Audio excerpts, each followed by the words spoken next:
बिस्मिल्लाहिर्रहमानिर्रहीम। अस्सलाम वालेकुम दोस्तों, मैं हूं शाहिद नईम और आज एक नए कोर्स का आगाज़ करने जा रहे हैं। बहुत से लोगों की ये फरमाइश थी कि ऑनलाइन अर्निंग के लिए कुछ ऐसी स्किल का इंतखाब किया जाए और उसको सिखाया जाए कि जिसका आगे स्कोप भी हो, सीखने में फ़ायदा भी हो, मज़ा भी आए और आगे चल के अच्छा फ्यूचर भी बने। और उसके बाद बहुत सारे लोगों की फरमाइश थी कि जी full stack web development course सिखाया जाए। जिनको पता है कि फुल स्टैक वेब डेवलपमेंट क्या होती है वो जानते हैं कि इसका फ्यूचर क्या है, लेकिन जिनको नहीं पता आज हम बताएंगे कि वो होता क्या है, उसका फ्यूचर क्या है और उसको हमने सीखना कैसे है। तो आज से हम बिल्कुल इसको शुरू करने जा रहे हैं। पूरा हम कोर्स करेंगे, बिल्कुल ज़ीरो से स्टार्ट करेंगे और किसी ऐसे बंदे को जिसको कुछ नहीं पता वहाँ से लेके चलेंगे हम और बिल्कुल एडवांस लेवल तक लेके चलेंगे और बिल्कुल एग्जांपल्स के साथ कोशिश करूँगा। और इसके साथ साथ मैं आपको एग्जांपल्स और नोट्स भी प्रोवाइड करूँगा साथ साथ, जिसको बाद में आप इस्तेमाल करके अच्छा खासा काम कर सकेंगे। कुछ प्रैक्टिकल्स भी करेंगे, कुछ थ्योरी भी होगी, कुछ समझने की चीज़ें होंगी। ये सब कुछ हम चलेंगे इकट्ठे लेके। तो इससे पहले कि हम बाकायदा आगाज़ करें, तमाम वो दोस्त जो इस चैनल पे नए हैं उनसे गुजारिश है कि अगर अभी तक आपने हमारे चैनल को सब्सक्राइब नहीं किया तो चैनल को सब्सक्राइब कर लीजिए और उसके बाद नज़र आने वाले बेल के आइकन पे क्लिक करना मत भूलें। इससे ये होगा कि हमारा एक लॉन्ग टर्म रिलेशनशिप इस्टेब्लिश हो जाएगा। जब भी हम कोई नई वीडियो अपलोड करेंगे आपको उसको नोटिफिकेशन मिलेगा और आप उससे भरपूर फ़ायदा हासिल करेंगे। अब बग़ैर ताख़ीर के हम अपने असल मौजू की तरफ आते हैं कि फुल स्टैक वेब डेवलपमेंट होती क्या है। तो आइए इसका आगाज़ करते हैं।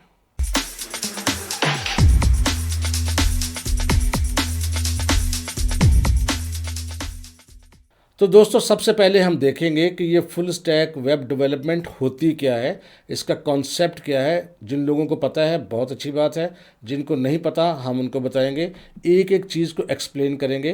तो सबसे पहले हम देखते हैं कि फुल स्टैक वेब डेवलपमेंट होती क्या है। तो इसमें कहा जाता है कि full stack web development means, इसका मतलब क्या है, the process of building web applications from scratch. यानी जो वेब एप्लीकेशंस बनाते हैं, वेबसाइट्स बनाते हैं या वेबसाइट पे जो प्रोग्रामिंग के ज़रिए काम करते हैं उसको ज़ीरो से शुरू करना। स्क्रैच मीन बिल्कुल ज़ीरो से। एंड डील विद बोथ, और उसमें दो हिस्सों को हम डील करते हैं। किसको? The front end and the back and development. ये फ्रंट एंड क्या है, बैक एंड क्या है, इसको बिल्कुल हम देखते हैं। बिल्कुल आपने परेशान किसी टर्मिनोलॉजी से नहीं होना, बिल्कुल आसान होगा। तो सबसे पहले देखते हैं फ्रंट एंड क्या है। फ्रंट एंड आप यूँ समझ लें कि जब हम कोई भी वेबसाइट खोलते हैं तो जो उसका चेहरा आपके सामने नज़र आता है, जो आपको उसकी चीज़ नज़र आती है, जो शक्ल नज़र आती है, वो फ्रंट एंड है। उसको डिज़ाइन करना फ्रंट एंड कहलाता है। जबकि उसके बैक साइड पे उसकी जो फंक्शनैलिटी जो हम डिसाइड करते हैं कि क्या होगी और उसकी जो कोडिंग करते हैं, उसके पीछे जो काम होता है, वो उसका बैक एंड होता है। तो थोड़ा सा इसको मज़ीद समझ लेते हैं। द फ्रंट एंड क्या है जी? What user see and interact with on a website. यानी यूज़र जो देखता है और उसके साथ उसकी जो इंटरेक्शन होती है, वो अमल जो है, वो उस अमल को बनाना, उस चीज़ को डिज़ाइन करना, ये सारा फ्रंट एंड का काम है। इसमें क्या क्या चीज़ें हैं? इसमें विजुअल डिज़ाइन, जो डिज़ाइन आपको उसका नज़र आता है, जो लेआउट बनाते हैं, लेफ़्ट साइड पे क्या होना चाहिए, राइट साइड पे क्या होना चाहिए, बॉटम पे क्या होना चाहिए, यूज़र के जो इंटरफेस के एलिमेंट्स हैं, को बटन्स कहाँ आएंगे, सर्च का एलिमेंट कहाँ आएगा, मेन्यू कहाँ बनेगा, ये सारी की सारी चीज़ें क्या हैं, ये फ्रंट एंड का हिस्सा है। और मोस्ट कॉमन जो फ्रंट एंड टेक्नोलॉजीज़ हैं वो तीन हैं: HTML, CSS और जावास्क्रिप्ट। बारी बारी हम इन सबको देखेंगे, आपने कतन कोई परेशान नहीं होना, बिल्कुल आसान चीज़ें हैं। शुरू शुरू में थोड़ी नए लोगों को लगती हैं, लेकिन जब आप इससे फेमिलियर हो जाएंगे बिल्कुल भी परेशान नहीं होंगे, आपको बड़ा मज़ा आएगा। तो फ्रंट एंड को हम एक और भी कहते हैं कि ये क्लाइंट साइड डेवलपर है। क्लाइंट साइड यानी जो यूज़र इस्तेमाल करता है उसकी साइड पे जो डेवलपमेंट होती है। They build the user interface and make sure it functions smoothly for users. यानी ये लोग क्या करते हैं, ये लोगों के लिए इंटरफेस डिज़ाइन करते हैं और इस चीज़ को यकीनी बनाते हैं कि उनकी जो फंक्शनैलिटी है, जो उनका काम है, वो प्रॉपर तरीके से हो रहा है। तो ये क्या है? ये फ्रंट एंड है। अब हम बात करते हैं कि बैक एंड क्या होता है। बैक एंड से मुराद यानी पीछे जो उसके बिहाइंड द सीन काम हो रहा होता है, this is server side functionality of web application. इसको सर्वर साइड एप्लीकेशन भी कहते हैं, ये एप्लीकेशन डेवलपमेंट भी कहते हैं। और इसमें क्या क्या चीज़ें होती हैं? ये डाटा स्टोर कैसे होता है और कहाँ स्टोर होगा, डाटा प्रोसेस कैसे होगा, उसमें अगर कोई कैलकुलेशन होगी तो कैसे होनी है, उसने जाकर डाटा बेस के साथ कैसे स्टोर होना है, कैसे उसको हमने बाद में लेना है। तो communication between the data base end user interface, जो हम इंटरफेस बनाते हैं उसके दरमियान एक कम्युनिकेशन डेवलप करना है। जब हमें डाटा चाहिए हो तो हम उसके अंदर कुछ चीज़ एंटर करें। जैसे फ़र्ज़ करते हैं हमने रिज़ल्ट चेक करना है, तो आप अपना रोल नंबर एंटर करते हैं, तो उसके अगेंस्ट में क्या करता है वो उसका नाम, उसके वल्दियत, उसके मार्क्स, ऑब्टेन मार्क्स, ये सब कुछ ला के हमें फ्राहम कर देता है। तो ये क्या चीज़ करती है, ये उसकी बैक एंड जो चीज़ें होती हैं वो करती हैं। और बैक एंड में कौन कौन सी मोस्ट कॉमन चीज़ें कौन कौन सी हैं, पाइथन है, PHP है, जावा है, Node.js है, ये सब चीज़ें जो हैं, बिल्कुल अभी मैं फिर कह रहा हूँ परेशान आपने नहीं होना, ये सारी की सारी चीज़ें आपके फिंगर टिप्स पे आएंगी। सिर्फ आप इन चीज़ों को याद रखना है हल्का फुल्का कि फ्रंट एंड क्या होता है और बैक एंड क्या होता है, बस इतना भी याद रख लें तो फिलहाल ये काफ़ी है। अब थोड़ी सी मज़ीद बात करते हैं कि द बैक एंड डेवलपमेंट में क्या होता है, सर्वर साइड डेवलपमेंट होती है। यानी जब आपकी वेबसाइट कहीं पड़ी होती है जहाँ से हम उसको रिट्रीव करते हैं। अब मैं एग्जांपल बताता हूँ, जैसे आप अक्सर बोर्ड का एग्ज़ाम या यूनिवर्सिटी का एग्ज़ाम देते हैं, तो आप उसमें कोई रोल नंबर एंटर करते हैं तो उसका रिज़ल्ट आता है। वो आता कहाँ से, वो उस सर्वर से आता है जहाँ पर वो वेबसाइट पड़ी होती है। तो उसको एक रिक्वेस्ट आती है, उसके बदले में वो उसको रिस्पॉन्ड करता है। तो जो रिस्पॉन्ड चीज़ कर रही होती है वो सर्वर साइड डेवलपमेंट कहलाती है। दे हैंडल एवरीथिंग, यानी ये हर चीज़ हैंडल करते हैं ये जो डेवलपर्स होते हैं बैक एंड वाले।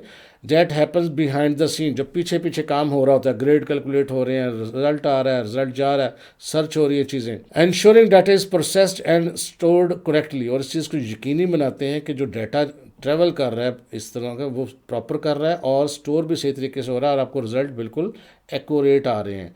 तो जो फ्रंट एंड है वो आपके सामने डिज़ाइनिंग होती है, जो बैक एंड है वो सामने बिहाइंड द सीन जो फंक्शनैलिटी होती है वो कर रही होती है। इसी तरह जी ये फुल स्टैक डेवलपर जो है इसकी बहुत मांग है, बहुत सारी चीज़ें हैं। ये हमने एक गूगल का सर्वे ही लिया है पिछले 5 सालों का कि दुनिया में कितनी जॉब्स हैं और उसकी कितनी सैलरी पैकेज कितने हैं।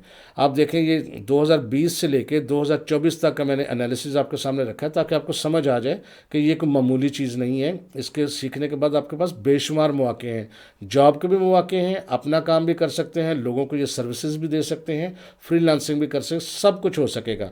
तो मैं यहाँ पर एस्टिमेटेड ये US डॉलर्स में सैलरीज हैं। यहाँ पर 2020 से जब इसके तो 82,000 82,000 था, फिर 87,000 हो गया, 92,000 हो गया। 2024 में इसका सैलरी की जो एवरेज है, ये मिनिमम और मैक्सिमम में नहीं बात कर रहे, एवरेज कर रहे हैं, वो 1,06,148 यानी 1 लाख से ऊपर है।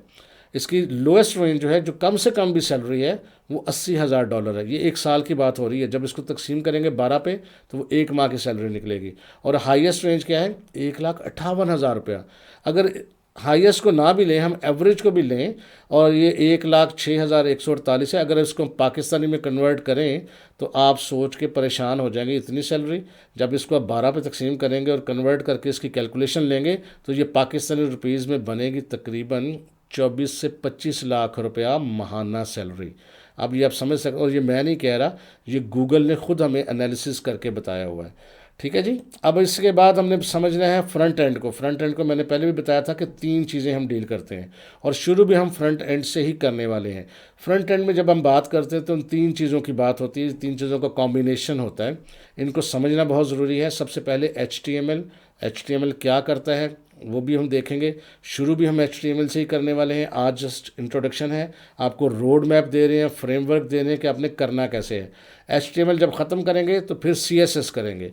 याद रखिएगा CSS पहले नहीं हम कर सकते, पहले हमें HTML ही सीखना पड़ेगा। क्यों, वो भी बात करते हैं। और जब CSS भी सीख लेंगे फिर हमें जावास्क्रिप्ट को सीखना पड़ेगा। 3 चीज़ों का कॉम्बिनेशन है फ्रंट एंड डेवलपमेंट के लिए। अब ये करती क्या है, सबसे पहले हम बात करते हैं HTML क्या है, क्यों कॉम्बिनेशन है। HTML बेसिकली आपको ना एक स्ट्रक्चर फराहम करता है, एक चीज़ का ढांचा बना देता है। जैसे आप घर बनाते हैं ना, घर बनाते हैं तो पहले एक उसका ग्रे स्ट्रक्चर बनाते हैं, पिलर्स बनाते हैं, दीवारें बनाते हैं, तो वो क्या ढांचा तैयार होता है घर का। या गाड़ी है, ये देखें गाड़ी की एग्जांपल है कि एक फ्रेम बना हुआ है, लोहे को काट के, चीज़ों को बना के काट के उन्होंने एक फ्रेम बना दिया, स्ट्रक्चर बना दिया कि ये एक गाड़ी बनने जा रही है। तो ये काम जो करती है वेबसाइट का स्ट्रक्चर, जो चीज़ डेवलप करती है वो है HTML। जब स्ट्रक्चर नहीं होगा तो कुछ भी नहीं हो सकता, पहले आपका ढांचा खड़ा होता है। तो ढांचा खड़ा करना जो होता है, जो उसकी फंक्शनैलिटी होती है, काम करने की जो सलाहियत पैदा करती है वेबसाइट की, वो HTML करती है। तो HTML आना बहुत ज़रूरी है। अगर कोई बंदा कहे कि मैं HTML ना सीखूं और मुझे वेबसाइट डेवलपमेंट आ जाए तो फिर हो ही नहीं सकता। और ये पिछले कई सालों से चलती आ रही है और आसान इतनी है कि अगर आपको कोई भी कोडिंग एक्सपीरियंस नहीं है तो कोई परेशानी वाली बात नहीं, आप आसानी से इसको सीख सकते हैं। तो HTML के बाद बारी आती है CSS की। ये क्या करती है, ये जो गाड़ी का ढांचा बना होता है ना, उसके ऊपर पेंट हो जाता है, उसके जो लाइटें लग जाती हैं, सीट कवर्स लग जाते हैं, उसके व्हील लग जाते हैं, उसके ऊपर कलर हो जाता है, तो उसकी एक शक्ल निकल आती है।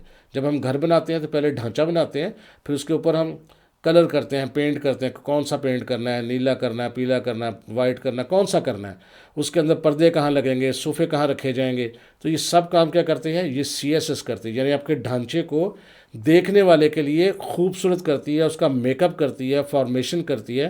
तो ये CSS करती है। ज़ाहिर है पहले ढांचा होगा तो फिर ही हम मेकअप करेंगे ना, उसको फिर ही फॉर्मेट करेंगे। अगर स्ट्रक्चर ही नहीं होगा तो उसके ऊपर हम कलर पेंट क्या कर सकते हैं, कुछ नहीं कर सकते। लिहाजा पहले HTML फिर CSS। अब गाड़ी का पहले फ्रेम बना था, फिर उसका कलर बन गया। अब गाड़ी ने काम भी तो करना है ना भाई, ये पहला गियर लगाएं तो ये काम हो, क्लच दबाएं तो ये काम हो, ब्रेक लगाएं तो ये काम हो, अगर इंडिकेटर चलाएं तो ये काम हो, अगर बारिश हो रही है वाइपर चलाने हैं तो ये काम हो। यानी उसकी पूरी फंक्शनैलिटी डिफाइन करना कि इंजन के कौन से हिस्से से कौन सा काम लिया जाएगा, यूज़र क्या दबाएगा तो क्या काम होगा, यूज़र क्या प्रेस करेगा तो क्या डाटा लेके आएगी। तो वो सारा का सारा काम कर रहा होगा जावास्क्रिप्ट। ये उसका यूँ समझ लें दिमाग है, उसकी फंक्शनैलिटी है। तो HTML एक स्ट्रक्चर बनाती है, CSS उसको खूबसूरत बनाती है, और उसका सारा उससे काम जो लेना होता है फिर वो जावास्क्रिप्ट ने लेना होता है। तो ये हम सब चीज़ें पढ़ेंगे, कोई चीज़ भी नहीं छोड़ेंगे। हम फिलहाल शुरू करेंगे HTML। तो नेक्स्ट क्लास में हम ज़रूर देखेंगे कि HTML होती क्या है, उसकी फंक्शनैलिटी क्या है, उसका काम कैसे करना है, ये सब कुछ देखेंगे। आज जस्ट आपको बताना था कि HTML, CSS और जावास्क्रिप्ट का काम क्या होता है, फंक्शनैलिटी क्या होती है, और क्यों सीखना ज़रूरी है इन चीज़ों को। मैं उम्मीद करता हूँ ये छोटी सी वीडियो आपके लिए हेल्पफुल रही होगी। अगर आपको ये वीडियो अच्छी लगी है तो इसको लाइक कीजिए, अगर कोई क्वेश्चन है तो कमेंट कीजिए, और अगर अभी तक आपने सब्सक्राइब नहीं किया तो सब्सक्राइब भी कर लीजिए। इंशाअल्लाह ताला मिलेंगे जी नेक्स्ट वीडियो में कुछ नई चीज़ों के साथ। तब तक के लिए इजाज़त दीजिए। अल्लाह हाफिज़।